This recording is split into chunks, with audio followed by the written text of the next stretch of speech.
Hey, I'm Mark Gilfix. This is Mike Gilfix. We are estate planning experts at Gilfix and the Pole Associates. Between us, we have over 50 or 60 years of estate planning experience. Mostly mine. Most of it on his side, but I do have over a decade of this now. We work with so many families. We want to talk today about the biggest 4 mistakes we see when it comes to special needs planning. So this means if you have a child with a disability, autism spectrum, physical disability, mental illness, anything that prevents them from being able to work, what are the biggest 4 mistakes that we see? And we've helped thousands of families in this, hundreds of families in the special needs space. So what are some of the biggest mistakes that we've seen? First of all, it's the failure to plan. I mean, we have to have our eyes open. We have to understand and appreciate the nature of a disability and what are the special needs. Because again, autism is obviously incredibly different than bipolar. So it isn't like one size fits all. It's appreciating what's going on in the family, what are the characteristics of the child or their family member,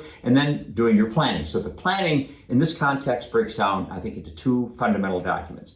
You have to have your own trust. You have to take care of yourself. You have to have a living trust, make sure probate is avoided. You keep all the planning private, under the control of the family. And just as an aside, having your own estate plan as a local living trust, durable power of attorney for finances, and advance directive. Right. And they can't just be off-the-shelf simple forms. But Absolutely. So the subset there, the critical component of the estate plan then is what is called the special needs trust for the benefit of the child. The concept is, in a way, it can be in one sentence. Any amount of money can be in a properly drafted special needs trust, and it doesn't interfere with eligibility for any needs-based government programs. Income, Medi-Cal in California, Medicaid nationally, subsidized housing, on and on with the benefits and programs. And that trust has to be properly structured, critically important. So tough is the choice of the trustee. Who's going to manage that trust? So setting up a trust.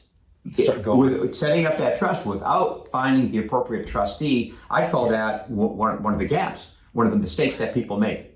Yeah, so I think, just to reiterate, first mistake, not having your own estate plan, the legal documents that you can control, having your own trust, power of attorney, advance directive, and also a special needs trust for your child. Mistake number 2. Number 2 would be a failure to really understand the government benefit programs that are available or some of the low-hanging fruit in terms of securing assets for the benefit of your child. So in government programs, there's something called SSI, Supplemental Security Income. If you're over 18, the government guarantees you, if you can't work, guarantees a minimum income. So a little over $1,000 a month, not bad. There's some restrictions, but if you understand them, the restrictions are virtually meaningless. The money is there for the taking. Medicaid nationally, which we call Medi-Cal in California, health insurance, imperfect, but yet pretty comprehensive. Everybody should be aware of something called the ABLE Act. In California, we call it CalABLE. It's an opportunity to set up an account that can hold up to $100,000 for the benefit of a child who has a disability. The child, if able, could be in charge of that account if he's able to manage money. Mom and dad can set it up. The uncle can set it up. Money can go in it, and none of that money counts as his or hers. And you don't need a lawyer to set up an ABLE account. Absolutely do not. There's the CalABLE website. There's banks that are involved. It's filling out some forms. And then you're limited. You can use the annual exclusion. You can put up to $18,000 a year into that account, and the money can be used very generously and liberally for the benefit of the child. So again, it's the ABLE Act, but the broader point is that there are opportunities out there. If you're aware of them, they are they're not bountiful, but they're important. We do not have enough benefits out there. Right. We absolutely do not. So let's just be clear, they're not bountiful, but they're necessary. Yeah. So that's number 2. Right about number 3, third biggest mistake we see in special needs planning. Yeah, I think that the third is massively important. It's the failure to plan properly for housing. Where is your child going to live when you're gone? Now, how many times have we said when we do our seminars, we put up a slide and it says, and this is kind of quoting the parents in the room, it says, "I can't die." They're living at home, they're taking care of their kid, and they're just consumed with the responsibility. It's exhausting. And they're taking care of their child, they're keeping him safe, they're keeping him independent as possible. But what happens when they die, when they become incapacitated? Where is that child going to be?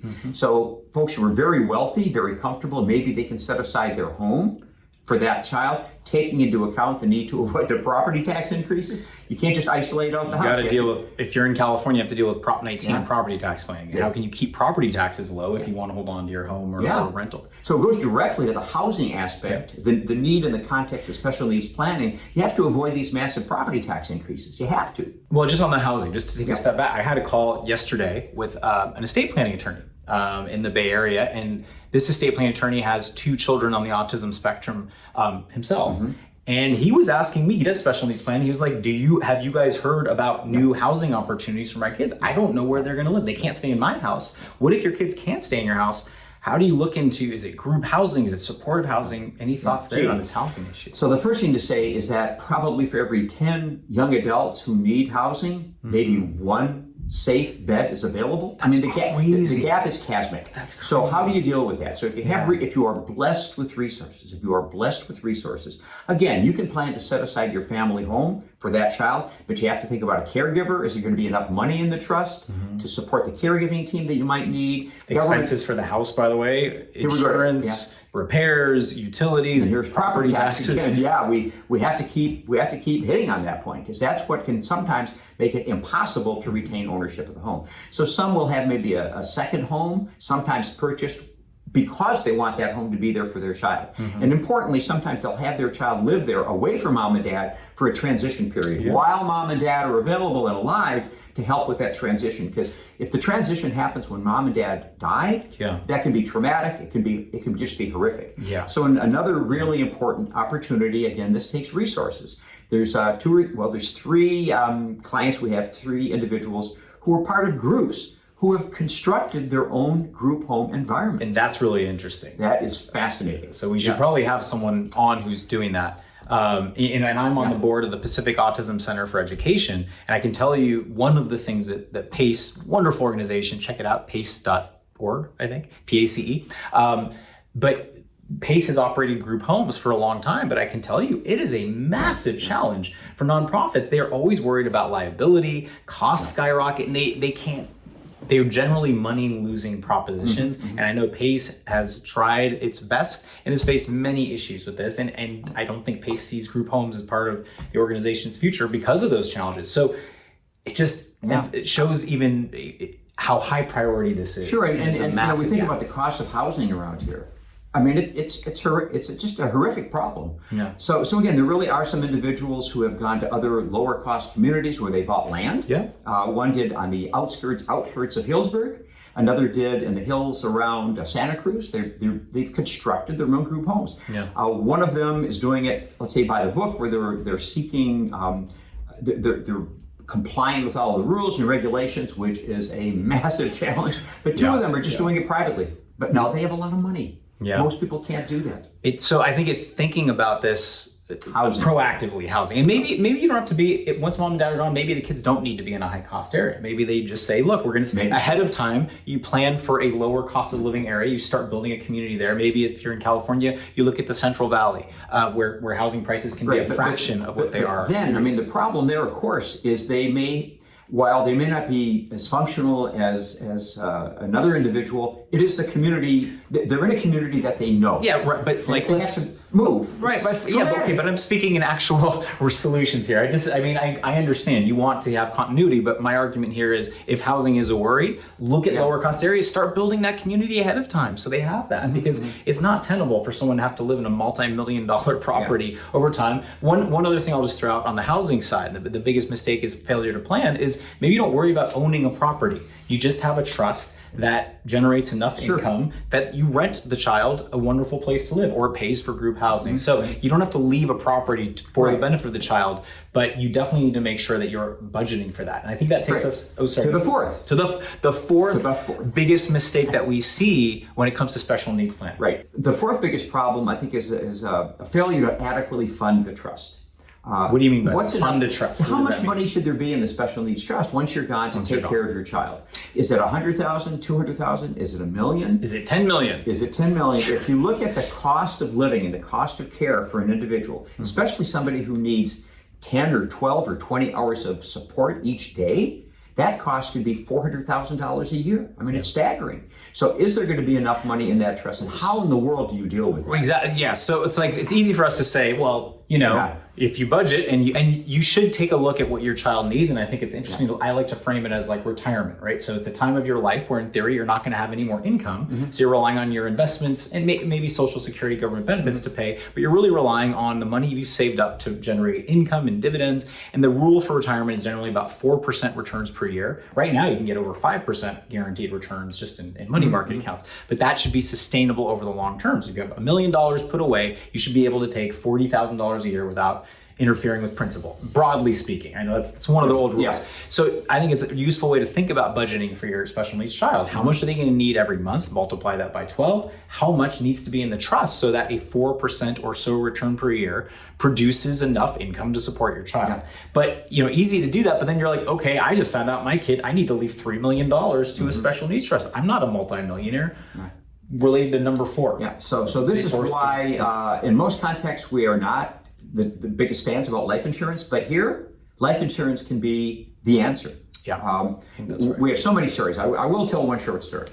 There was a couple I met with many years ago. They were in their early 40s. They had 2 kids. One was profoundly disabled. It took like 40 minutes to feed that child a meal with a dropper, literally with a dropper. The other kid was just great. In fact, in the room, running around. Importantly, when they came to the meeting, the wife's parents came along for moral support, just for moral support, okay?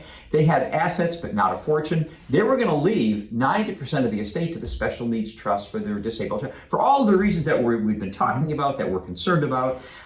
So many discussion, a lengthy discussion took place, and we talked about some options, and one of them was life insurance. Yeah. So long story short, the insurance professional with whom we worked developed 2 or 3 approaches to fund a $1 million life insurance. So it means it guarantees $1 million will go to the trust when mom and dad are passed away. It was what's called the second to die policy. Yeah. So the policy wouldn't pay off until this relatively young couple, until the second death. So that meant to get a $1 million policy, all things considered, it wasn't that expensive. They had their medical exams, and bottom line, what they decided on was a single premium, one payment only.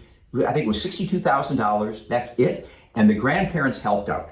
The point there being that they acknowledged that they may not have enough money, that their needs were going to be so significant. They needed to have something in place to let them sleep at night about their kid. And in this case, it was, and this is not you. This is illustrative. You have to obviously get your own. Yeah, everybody's different. Every inspections, every situation is different. So don't take our numbers as like gospel. But in this case, it was around. They paid one time, $62,000, and ended up guaranteeing $1 million. That was that policy. That was that policy. So yeah, I think and I really want to add, like after they did that, about a week or 2 after they did that, the wife called me up, and she said 2 things. First, she said that for the first time, they now think that they can actually leave much more than 10% of the estate for their other child.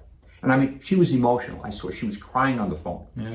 It was very touching. Yeah. It gets me every time. Yeah. It does. And the second thing she said was that, since this happened, our parents, my parents are a little bit more involved. They understand everything more. And just because of the way this has kind of softened the edges on our planning, she said, for the first time, my husband and I took one night and we went to Monterey and my parents watched the kids. So, I mean, this was in quite a ways, this was like life-changing for this couple. Yeah. So funding the trust is the point. Yeah, so I think just to take a step back again, I think that story really illustrates the power of special needs, proactive special needs planning. We've helped hundreds of families with this, and we see it all the time. This is probably the most common area where people come into our office and they're in tears when they finish the process because there's this weight lifted off their shoulders. So just to sum it up, the 4 biggest mistakes we see when it comes to special needs planning: failure to put your own core estate plan into place, your own revocable living trust, power of attorney, advance directive, and a special needs trust, separate special needs trust for your child.